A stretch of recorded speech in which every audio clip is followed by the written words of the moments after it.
কাঁঠালি ভাজার জন্য কাঁঠাল তো সিদ্ধ করে রেখেছিলাম, এই যে খুলে খুলে গেছে।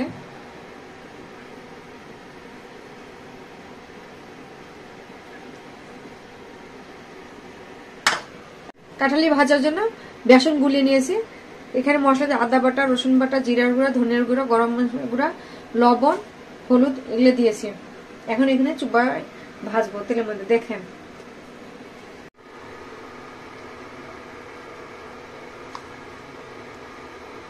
এই যে কাঁঠালি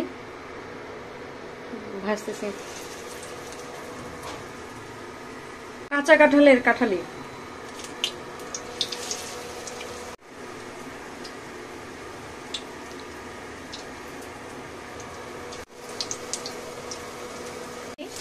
হয়ে গেছে এক পাশ।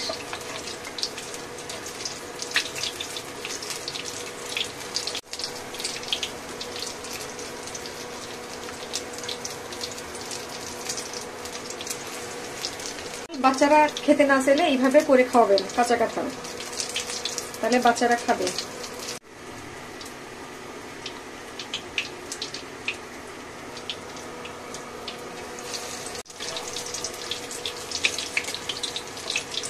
কাঁচা কাঁঠালে বিভিন্ন রেসিপি করে খাওয়া যায়।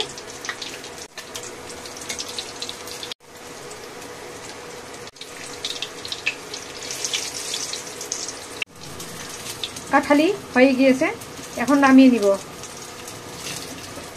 কাঁচা কাঁঠালের কাঁঠালি হয়ে গিয়েছে, এখন নামিয়ে নিব।